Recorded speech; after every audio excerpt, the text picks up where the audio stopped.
Hello everyone, welcome to final study. এই চ্যানেলে সবাইকে ওয়েলকাম জানাই। ঠিক আছে, তো আজকের এই ক্লাসে আমরা আপার প্রাইমারি টেট অথবা সিটেট এর বিগত বছরের বিভিন্ন প্রশ্ন নিয়ে আলোচনা করব, যেটা তোমাদের এসএসসি যে পেপারটা রয়েছে সেটা নিয়ে আলোচনা করব। ঠিক আছে, তোমরা সকলেই জানো যে তোমাদের দুটো পেপার থাকে। একটা হচ্ছে যারা আর্টস তাদের সোশ্যাল সায়েন্স, ঠিক আছে, সমাজবিজ্ঞান পেপারটা দিতে হয়। যারা সায়েন্স তাদের একটা সায়েন্সের পেপার থাকে যেখানে ম্যাথ এবং সায়েন্সের বিভিন্ন প্রশ্ন থাকে। ঠিক আছে, আর যারা আর্টস নিয়ে দাও এক্সাম সিটেট বা আপার প্রাইমারি, তারা তাদের যে সিলেবাসটা রয়েছে যেমন হচ্ছে ভূগোল, ইতিহাস এবং রাষ্ট্রবিজ্ঞান। ঠিক আছে, তো আজকে আমরা এই এসএসটি পেপারটা নিয়ে আলোচনা করবো। এটা প্রিভিয়াস ইয়ারে আসা প্রশ্ন একটা সেট নিয়ে আমরা আলোচনা করবো, টোটাল মক টেস্টটা। আশা করি এই ক্লাসটা তোমাদের ভালো লাগবে। ঠিক আছে, সামনেই তোমাদের বিভিন্ন রকম এক্সাম রয়েছে, সিটেট রয়েছে, এছাড়া তোমার ঝাড়খণ্ড টেটেরও নোটিফিকেশন বেরিয়ে গেছে। এছাড়া আমাদের আপার প্রাইমারি একটা হওয়ার সম্ভাবনা রয়েছে।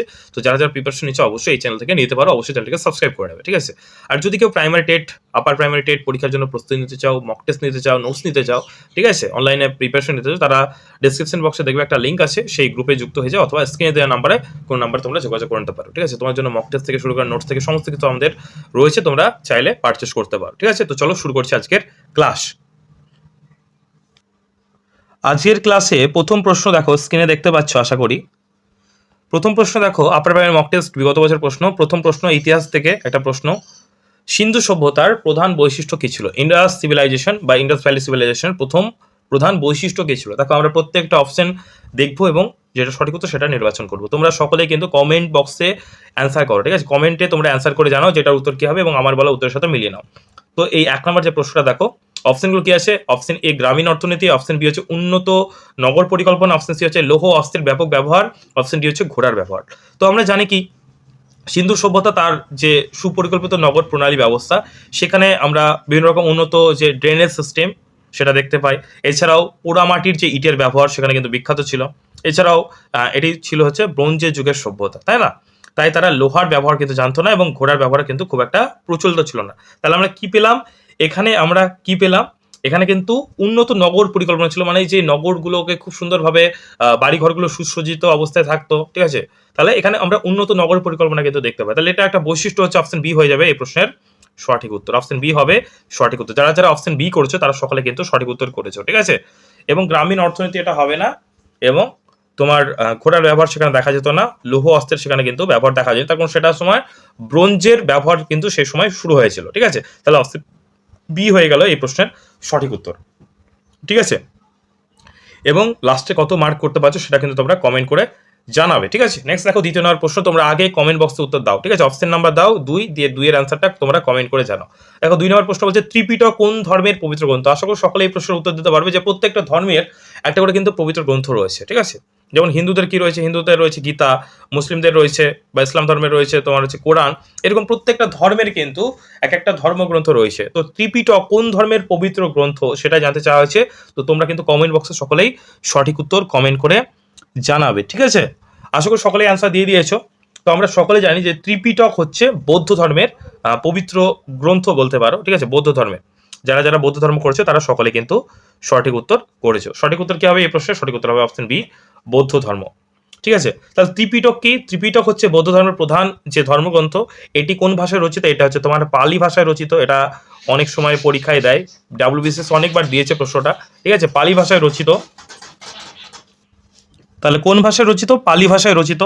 ঠিক আছে, এবং এই যে ত্রিপিটক, এই ত্রিপিটককে 3টি ভাগে ভাগ করা হয়। কয়টি ভাগে ভাগ করা হয়?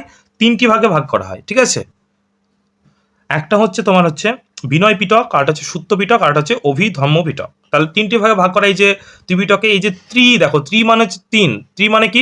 মানে হচ্ছে 3। এই ত্রিপিটকে 3টি পিটকে বা 3টি তোমার বিনয় কিন্তু ভাগ করা হয়েছে। ঠিক আছে, পিটকে একটা হচ্ছে, প্রথমটা হচ্ছে বিনয় পিটক, বিনয় পিটক। এগুলো একটু ডিটেলসে জেনে নিতে হবে। ঠিক আছে, এখান থেকে প্রশ্ন দেয়। নেক্সট হচ্ছে তোমার সুত্ত পিটক, সুত্ত পিটক, আর একটা হচ্ছে অভিধম্ম পিটক। কি? অভিধম্ম পিটক। ঠিক আছে, এই 3টি পিটকে কিন্তু ভাগ করা হয়।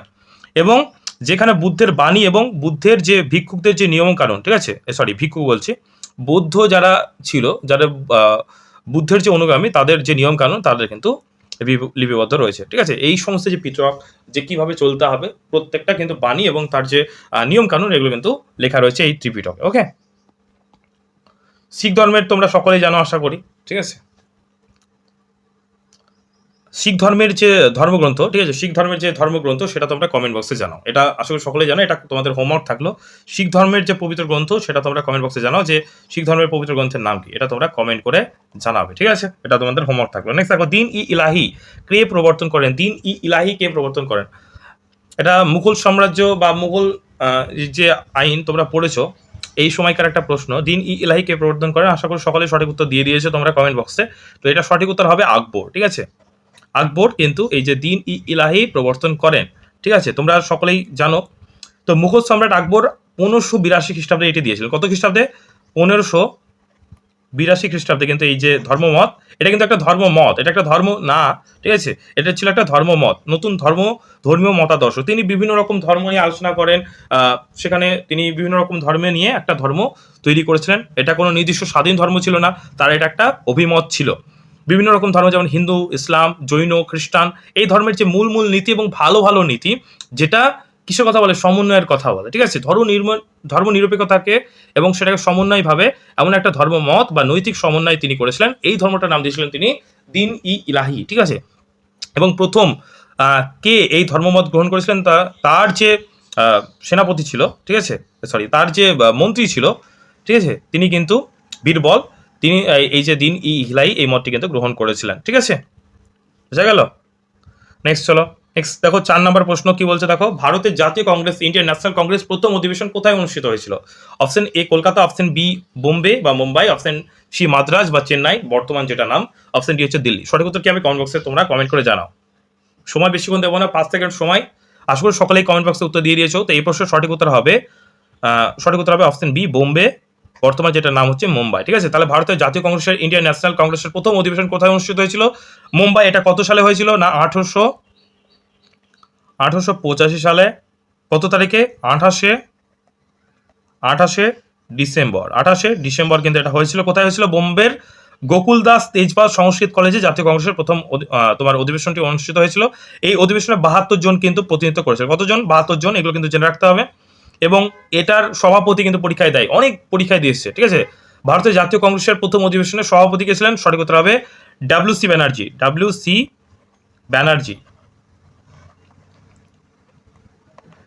ব্যানার্জির সম্পূর্ণ নাম হচ্ছে উমেশ চন্দ্র বন্দ্যোপাধ্যায়, ঠিক আছে। ওকে, নেক্সট প্রশ্ন চলো। 5 নম্বর প্রশ্ন দেখো, সত্যশোধক, ঠিক আছে, সত্যশোধক সমাজ কে প্রতিষ্ঠা করেন? এই প্রশ্নের সঠিক উত্তর তোমরা কমেন্ট বক্সে অ্যান্সার করে জানাও। অপশন এ দেখো বি আর আম্বেদকর, অপশন বি রাজা রামমোহন রায়, অপশন সি হচ্ছে জ্যোতিরাও ফুলে, অপশন ডি হচ্ছে স্বামী বিবেকানন্দ। সঠিক উত্তর কি হবে কমেন্ট বক্সে জানাও। ওকে, আশা করি সকলে অ্যান্সার দিয়ে দিয়েছো। সঠিক উত্তর হবে অপশন সি জ্যোতিরাও ফুলে। সত্যশোধক সমাজ কে প্রতিষ্ঠা করেছিলেন? সঠিক উত্তর হবে অপশন সি জ্যোতিরাও ফুলে হবে সঠিক উত্তর। ওকে, তো 1873 সালে মহারাষ্ট্রের সমাজ সংস্কারক জ্যোতিরাও ফুলে সত্যশোধক সমাজ প্রতিষ্ঠা করেছিলেন। কত সালে? 1873 সালে। এটা মনে রাখবে। এর মূল উদ্দেশ্য কি ছিল? নিম্ন বর্ণের যে মানুষ ছিল, দলিত যারা, তাদের অন্যায়ের যে পিছিয়ে পড়া, তাদের সম্পর্কে বিভিন্ন রকম অধিকার চিহ্ন করা হতো, তাদেরকে পড়াশোনা করতে দেওয়া হতো না, তাদেরকে সমাজে সবসময় পিছিয়ে রাখা হতো। তো তাদের অধিকারের জন্য তিনি লড়াই করেছিলেন। এবং যে ব্রাহ্মণবাদ, এটার যে বৈষম্যটা, সেটা মানে দূর করার জন্য তিনি এই যে সত্যশোধক সমাজ গঠন করেছিলেন, ঠিক আছে।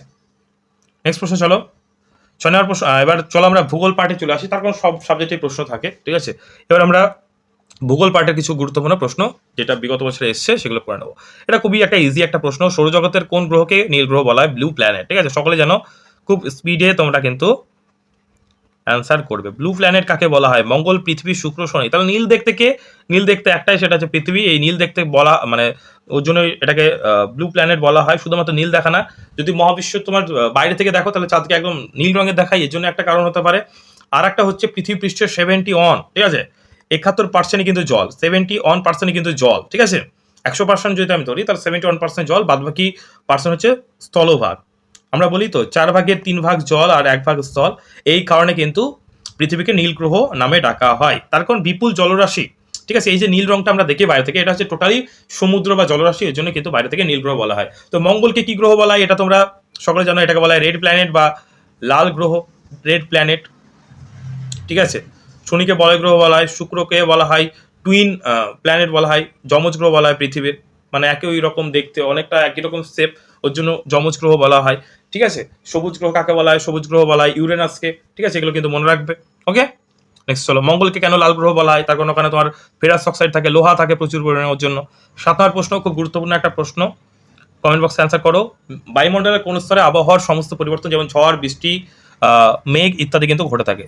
ঠিক আছে, তাহলে যে স্তরে ধূলিকণা থাকে সেই স্তরেই ঝড় বৃষ্টি দেখা যায়। তাহলে ধূলিকণা কোন স্তরে থাকে? না, ট্রপোস্ফিয়ারে থাকে। তোমরা সকলেই জানো ট্রপোস্ফিয়ার আমাদের প্রায় 8 থেকে তোমার 50 কিলোমিটারের মধ্যে যেটা স্তর থাকে, তাই না? 12 কিলোমিটার, তারপর উপরে তোমার স্ট্র্যাটোস্ফিয়ার 50 কিলোমিটার পর্যন্ত, এইভাবে যায় আস্তে আস্তে। তাহলে প্রথম স্তর হচ্ছে ট্রপোস্ফিয়ার, তারপর স্ট্র্যাটোস্ফিয়ার, তারপর মেসোস্ফিয়ার, তারপর থার্মোস্ফিয়ার, এইভাবে যায়। তাহলে প্রথম স্তরে এখানে যেহেতু তোমার জলীয় বাষ্প থাকে, ঠিক আছে, জলীয় বাষ্প এবং ধূলিকণা থাকে, সেহেতু সেখানে ঝড় বৃষ্টি সৃষ্টি হয়। এর জন্য এই স্তরটাকে বলা হয়, কি বলা হয়? ক্ষুব্ধ মণ্ডল বলা হয়। কি বলা হয়? ক্ষুব্ধ মণ্ডল বলা হয়, ঠিক আছে। আর এই স্তরটা, এই যে স্ট্র্যাটোস্ফিয়ার, এখানে কোনো তোমার জলীয় বাষ্প নেই, ধূলিকণা নেই, ঠিক আছে। এর জন্য এটাকে বলা হয় শান্ত মণ্ডল। এখানে তোমার যে বিভিন্ন রকম জেট প্লেনগুলো চলাচল করে। আর এই যে ট্রপোস্ফিয়ার, এটা হচ্ছে বায়ুমণ্ডলের সবচেয়ে নিম্ন স্তর, ঠিক আছে। এখানে তোমার ধূলিকণা এবং জলীয় স্তরে থাকে বলে এখানে মেঘ, ঝড়, বৃষ্টিপাত, বিভিন্ন রকম আবহাওয়াজনিত যে সমস্ত ঘটনা, সেগুলো এই ট্রপোস্ফিয়ারে কিন্তু হয়ে থাকে। তাহলে সঠিক উত্তর যারা বি করেছো সকলেই সঠিক করেছো। ওকে, শান্তমণ্ডল বলা হচ্ছে স্ট্র্যাটোস্ফিয়ারকে। ওকে, নেক্সট প্রশ্ন দেখো, 18 প্রশ্ন, খুব গুরুত্বপূর্ণ একটা প্রশ্ন, অনেক পরীক্ষা কিন্তু এসছে। ভারতের প্রমাণ সময় বা Indian standard time, IST full form, পরীক্ষা কিন্তু এটা অনেক পরীক্ষা কিন্তু দিয়েছে। আইএসটি ফুল ফর্ম কি? কোন দ্রাঘিমা রেখার উপর ভিত্তি করে নির্ণয় করা হয়? ঠিক আছে, কোন দ্রাঘিমা রেখার উপর কত ডিগ্রি? এটা অনেকেই মুখস্থ করে রেখেছো আশা করি, ক্লাস 5-6 এর ভূগোল বই তোমরা এটা পাবে, ঠিক আছে। এখানে পূর্ব আর পশ্চিমে কিন্তু অনেকে ভুল করো, আবার এখানে এটা অপশন যাই হোক ঠিকঠাক আছে। এখানে একটা দাগ মানে হচ্ছে, আমরা কি বোঝাই? একটা দাগ মানে হচ্ছে মিনিট, একটা দাগ মানে হচ্ছে মিনিট, আর দুটো দাগ থাকলে এটাকে বোঝায়, দুটো দাগ থাকলে হয় সেকেন্ড, ঠিক আছে। এটা কিন্তু একটু মনে রাখতে হবে, দুটো দাগ থাকলে সেকেন্ড আর একটা দাগ থাকলে মিনিট। ওকে, এটা সঠিক উত্তর হবে অপশন এ, 82 ডিগ্রি 30 মিনিট পূর্ব, এটা হবে সঠিক উত্তর, ঠিক আছে। 82 ডিগ্রি 30 মিনিট পূর্ব। ওকে, দেখো এখানে মনে হবে যে একই রকম, দেখো এখানে পশ্চিম আছে, ঠিক আছে, কিন্তু এটা পূর্ব হবে। অনেকে এটা করে দেবে, কিন্তু পূর্ব হয়, ঠিক আছে, ওয়েস্ট। বোঝা গেল? তাহলে ভারতের প্রমাণ সময় আইএসটি 82 ডিগ্রি 30 মিনিট পূর্ব দ্রাঘিমা রেখার স্থানীয় সময় অনুযায়ী নির্ধারিত হয়, যা কিন্তু উত্তরপ্রদেশের যে মির্জাপুর, সেই মির্জাপুরের এলাহাবাদের কাছে, ঠিক আছে, ওটার উপর দিয়ে প্রবাহিত বা প্রসারিত হয়েছে। তাহলে এই যে আমাদের স্ট্যান্ডার্ড দ্রাঘিমা, সেটা হচ্ছে তোমার উত্তরপ্রদেশের মির্জাপুরের কাছে তোমার প্রসারিত হয়েছে। এটি গ্রিনিচ মিন টাইম বা গ্রিনিচ যে মান সময়, সেটা থেকে 5 ঘন্টা 30 মিনিট এগিয়ে থাকে, ঠিক আছে। ওই জন্য এটাকে প্লাস 5টা 30 GMT বলা হয়, ঠিক আছে, ধরা হয় বা বলা হয়। ওকে, নেক্সট প্রশ্ন চলো। গ্রানাইট কোন ধরনের শিলার উদাহরণ? খুব সহজ একটা প্রশ্ন, গ্রানাইট কোন ধরনের শিলার উদাহরণ? এটা অ্যান্সার করবে সকলেই, তো সকলেই জানো বিভিন্ন রকম শিলা রয়েছে, পাললিক শিলা, রূপান্তরিত শিলা, আগ্নেয় শিলা, কোনটি নয়। তো গ্রানাইট কি ধরনের শিলা? তা গ্রানাইট হচ্ছে তোমার কি হবে? গ্রানাইট হচ্ছে একটা আগ্নেয় শিলা। কি? গ্রানাইট হচ্ছে আগ্নেয় শিলা, ঠিক আছে। গ্রানাইট হচ্ছে এক প্রকার নিশ্চিত বা পাতালিক আগ্নেয় শিলা, যেটাকে বলা হয় ইগনিয়াস রক। কি বলা হয়? ইগনিয়াস রক, ঠিক আছে। ওকে, তো এটা পৃথিবীর অভ্যন্তরে উত্তপ্ত তরল ম্যাগমা যখন ভূগর্ভের ধীরে ধীরে বাইরে আসে এবং শীতল এবং কঠিন হয়, তখন সেটাকে শিলায় তৈরি হয়, ঠিক আছে। তো এটা হবে আগ্নেয় শিলার উদাহরণ। ওকে, রূপান্তরিত শিলার উদাহরণ একটা তোমরা দাও। মার্বেল হবে রূপান্তরিত শিলার উদাহরণ, ঠিক আছে। পাললিক শিলায় বিভিন্ন রকম তোমার আমরা দেখতে পাই, জীবাশ্ম দেখতে পাই, ঠিক আছে। আর আগ্নেয় শিলাকে প্যারেন্ট স্টক বলা হয়, এটা প্রাথমিক শিলা, প্রথম কিন্তু আগ্নেয় শিলা তৈরি হয়। 10 নম্বর খুব গুরুত্বপূর্ণ একটা প্রশ্ন এবং খুব সহজ একটা প্রশ্ন, ঝুম চাষ ভারতের কোন অঞ্চলে বেশি দেখা যায়? ঝুম চাষ বা ঝুম কাল্টিভেশন, ঠিক আছে, কোন অঞ্চলে দেখা যায়? সঠিক উত্তর কমেন্ট বক্সে জানাও। অপশন এ বলছে উত্তর পশ্চিম ভারতে, অপশন বি বলছে দেখো উত্তর পূর্ব ভারতে, অপশন সি বলছে দক্ষিণ ভারতে, অপশন ডি হচ্ছে পশ্চিম উপকূলে। সঠিক উত্তরটা তোমরা কমেন্ট বক্সে অ্যান্সার করে জানাও। তো ঝুম চাষ কাকে বলে সেটা আমরা জানি। ঝুম চাষ হচ্ছে এক ধরনের স্থানান্তর কৃষি, অর্থাৎ বিভিন্ন রকম যে আদিবাসীরা জঙ্গল পুড়িয়ে জমি পরিষ্কার করে এই চাষ করা হয়, জমিটাকে পুড়িয়ে দেওয়া হয় এবং সেই পুড়িয়ে ওই ছায়ের সাথে মাটি মিশিয়ে সেই চাষ করা হয়। এটাকে বলা হয় শিফটিং কাল্টিভেশন বা বাংলাতে বলা হয় স্থানান্তর কৃষি। এর ফলে মাটির যে তোমার উর্বরতার পরিমাণটা কমে যায়, অনুর্বর হয়, মাটির অনেকটা ক্ষতি হয় বলে বর্তমানে ঝুম চাষ ব্যান করা হয়েছে, ঠিক আছে। তো এটার উত্তর পূর্ব ভারতের মানুষরা কিন্তু এখন এই চাষ করতো, ঠিক আছে, এখন কিন্তু অনেকটাই ব্যান করা হয়েছে, এখন এই চাষগুলো কিন্তু বন্ধ করা হয়েছে, ঠিক আছে। আইনত ব্যবস্থা নেওয়া হয় এই সমস্ত চাষ করে, তারপরে মাটির প্রচণ্ড ক্ষতি হয়, ঠিক আছে। তো এই যে চাষ, সেটাকে বলছে ঝুম চাষ। সেটা উত্তর পূর্ব ভারতে দেখা যায়। উত্তর ভারতে কোথায় দেখা যায়? বিভিন্ন যেমন রাজ্য, যেমন হচ্ছে তোমার আসাম, মেঘালয়, এগুলো কিন্তু মনে রাখবে, আসাম, মেঘালয়, ঠিক আছে। উত্তর পূর্ব যে উত্তরের যে পূর্বর দিকে যে জায়গাটা, যদি আমি কল্পনা করি এরকম ভাবে, তাহলে এই যে পূর্ব ভারতের বিভিন্ন জায়গায় কিন্তু তোমার ঝুম চাষ করা হতো, ঠিক আছে, প্রচলিত রয়েছে। মিজোরাম, নাগাল্যান্ড, এইসব জায়গায় হতো, ঠিক আছে। এবার আমরা করব এবার চলে এসো আপার প্রাইমারি মক টেস্টের ব্যাপারে একটা কথা বলি। অনেকেই আছে যারা মক টেস্ট নিতে চাইছো আপার প্রাইমারি, তো আমাদের 27টা সাজেস্টিভ মক টেস্ট রেডি হয়েছে। প্রত্যেকটা মক টেস্টে তোমরা 150টা করে এমসিকিউ পাবে, ঠিক আছে। একদম এক্সপিরিয়েন্স, তোমরা এক্সাম ওরিয়েন্টেড এক্সপিরিয়েন্স পাবে, মনে হয় যেন একদম এক্সামের প্রশ্ন। সিটেটের এবং বিভিন্ন রাজ্যের বিভিন্ন রকম এক্সামের প্রিভিয়াসকে নিয়ে প্রিভিয়াসকে বাংলাতে ট্রান্সলেশন করে কিন্তু এই প্রশ্নটা এই সেটটা রেডি করা হয়েছে। 150টা প্রশ্ন থাকবে পার সেটে, টোটাল 27টা সেট, ঠিক আছে। ফুল মক টেস্ট 27টা আমরা রেডি করেছি, যেখানে তোমার 4000 প্লাস কিন্তু এমসিকিউ তোমরা পাচ্ছ, ঠিক আছে। এটার প্রাইস খুবই কম, মিনিমাম একটা প্রাইস রাখা হয়েছে। এই প্রাইসটা আমি এখানেই রিভিল করে দিচ্ছি, মাত্র 149 টাকা। তোমরা কিন্তু 49 টাকা পে করে তোমরা কিন্তু এই ফুল মক টেস্টের প্যাকেজটা তোমরা বাই করতে পারবে। এবং এর পাশাপাশি আমরা চ্যাপ্টার ওয়াইজ এবং সাবজেক্ট ওয়াইজ কিছু এক্সট্রা মক টেস্ট আমরা তোমাদের দেবো। প্রায় তোমরা ধরে রাখতে পারো 27টা ফুল মক টেস্ট, এবং বাদ বাকি যতগুলো সেগুলো হচ্ছে আমরা তোমার শর্ট মক টেস্ট, ঠিক আছে। মিনি মক টেস্ট বা শর্ট মক টেস্ট নেবো। এটা টোটাল প্যাকেজ হচ্ছে 149 টাকা। যারা যারা নিতে চাও তারা কিন্তু অবশ্যই স্ক্রিনে যে নাম্বারটা দেখতে পাচ্ছ 9339077688, এই নাম্বারে তোমরা একবার কল অথবা হোয়াটসঅ্যাপ করে নিতে পারো, ঠিক আছে। যদি মক টেস্টে বাই করতে চাও তাহলে এই নাম্বারে একবার তোমরা যোগাযোগ করে নিতে পারো, যে কোনো একটা নাম্বারে যোগাযোগ করলেই হবে, ঠিক আছে। 9339077688, ঠিক আছে। দুর্দান্তভাবে মক টেস্টটা বানানো হয়েছে, তোমরা অবশ্যই নিতে পারো। ডেমো দেখার জন্য মেসেজ করতে পারো, ঠিক আছে। দেখো সামাজিক এবং রাজনৈতিক জীবন, যেটা তোমাদের চ্যাপ্টার থাকবে এখান থেকে আমরা করবো, এটা খুব স্পিডলি করবো। ভারতের সংবিধানের খসড়া কমিটি বা ড্রাফটিং কমিটি সভাপতি কে ছিলেন? সঠিক উত্তর কি হবে? সঠিক উত্তর কি হবে কমেন্ট বক্সে জানাও। সঠিক উত্তর হবে অপশন সি, ডক্টর বি আর আম্বেদকর হয়েছে সঠিক উত্তর। তোমরা সকলে জানো 1947 সালে আমাদের 29 আগস্ট সংবিধান রচনার জন্য ড্রাফটিং কমিটি বা খসড়া কমিটি গঠিত হয়, যেটা তোমার ডক্টর বি আর আম্বেদকর ছিলেন এই কমিটির চেয়ারম্যান, ঠিক আছে। তার নেতৃত্বেই স্বাধীন ভারতের সংবিধানের চূড়ান্ত রূপরেখা প্রস্তুত হয়েছিল। এর জন্য সংবিধানের জনক বলা হয় ডক্টর বি আর আম্বেদকরকে, এবং ডক্টর বি আর আম্বেদকরের সম্পূর্ণ নাম হচ্ছে ডক্টর ভীমরাও রামজি আম্বেদকর। ওকে, নেক্সট দেখো 11 নম্বর প্রশ্ন। দেখো 12 নম্বর প্রশ্ন, অস্পৃশ্যতা দূরীকরণ বা অ্যাবলিশন অফ আনটাচেবিলিটি, ঠিক আছে। ভারতের সংবিধান কোন ধারায় বা কোন আর্টিকেলে উল্লেখ রয়েছে? অস্পৃশ্যতা দূরীকরণ, এটা কোন ধারায় বলা হয়েছে? সঠিক উত্তর কি হবে? তোমরা সকলে জানো যে ধারা নাম্বার 17, ঠিক আছে। ধারা নাম্বার 17 অপশন বি হবে সঠিক উত্তর। এটাতে কিন্তু তোমার এই আর্টিকেলের কথা বলা হয়েছে, অ্যাবলিশন অফ আনটাচেবিলিটি। এখানে কি বলা আছে? যে ভারতের সংবিধানের যে মৌলিক অধিকার, সাম্যের অধিকার, ঠিক আছে। সবাই সমান, অস্পৃশ্যতা বলে কিছু নেই। ছোঁয়াছুটি কথা যে এ কেউ ছুতে পারবে না, এ ছুলে ওর জাত চলে যাবে, ঠিক আছে। ওর সম্মান আনি হবে, উচ্চ বর্ণ নিম্ন বর্ণ, এই টোটাল সিস্টেমটাকেই কিন্তু তুলে দেওয়া হয়েছে, ঠিক আছে। অ্যাবলিশন অফ আনটাচেবিলিটি, ঠিক আছে। কেউ যদি এরকম ভাবে দেখে যে এই স্কুলে এই বাচ্চাটাকে নেওয়া হবে না, এ দলিত বলে, এ নিম্ন বর্ণের বলে, বা এ নিচু জাতের বলে, তাহলে কিন্তু তার বিরুদ্ধে কিন্তু আইনত সাজা সে পাবে, বা আইনত কিন্তু সেটা অপরাধ, ঠিক আছে। তো এটা ধারা নাম্বার 17 বা আর্টিকেল 17 বলা রয়েছে। নেক্সট দেখো 13 নম্বর প্রশ্ন, খুব গুরুত্বপূর্ণ একটা প্রশ্ন, এবং অনেকবার সিটেট এবং বিভিন্ন রাজ্যের টেট পরীক্ষায় কিন্তু প্রশ্নটা এসছে।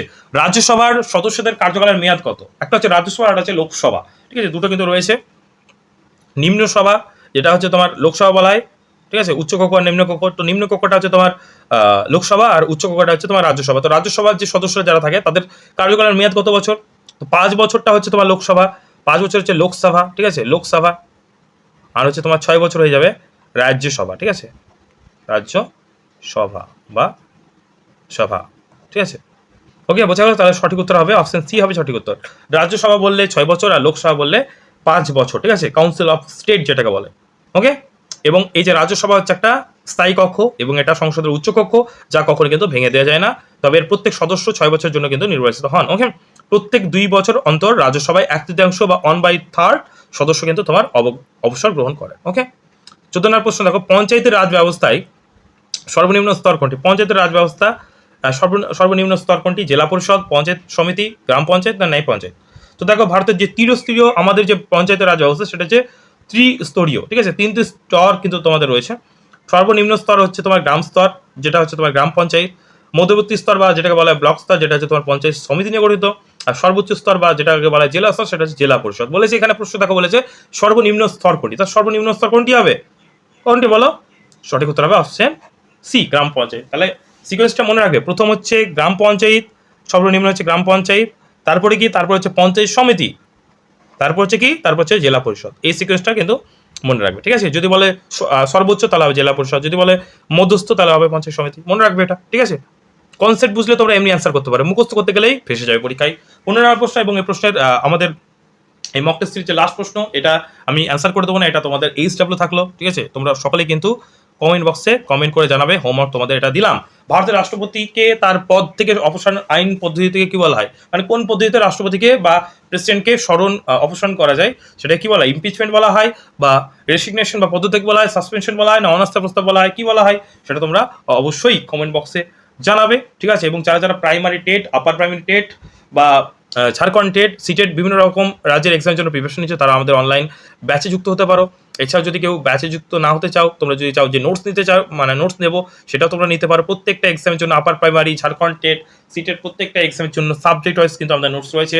সিডিপি, ঠিক আছে, সিডিপি, বেঙ্গলি, ইংলিশ, এসএসটি, ঠিক আছে, ম্যাথ, ইংলিশ প্রত্যেকটা টপিক থেকে কিন্তু আমাদের নোটস রয়েছে। কমপ্লিট প্যাকেজ যারা যারা চাও তারা নিতে পারো, ঠিক আছে? সেখানে তোমরা পড়াশোনা করতে পারো।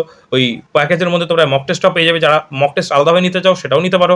27টা মক টেস্ট, সব থেকে বেশি মক টেস্ট আমরা রেডি করেছি, ঠিক আছে, একদম সুন্দরভাবে। এবং প্রত্যেকটা কিন্তু বিগত বছর প্রশ্ন, এবং প্রত্যেকটা প্রশ্ন কিন্তু বাংলা ভাষায়, দুটো ভাষায়, বাংলা ইংলিশ দুটো ভাষায় কিন্তু তোমরা পাচ্ছ, এবং তার এক্সপ্লেনেশন কিন্তু আমরা মক টেস্টে দিয়েছি, যেন তোমাদের কোনো সমস্যা না হয়। যারা যারা নিতে চাও নোটস, অবশ্যই তোমরা স্ক্রিনে যে নাম্বারগুলো আছে সেই নাম্বারে তোমরা একবার অবশ্যই যোগাযোগ করে নিও, এই নাম্বার দুটোই, ঠিক আছে?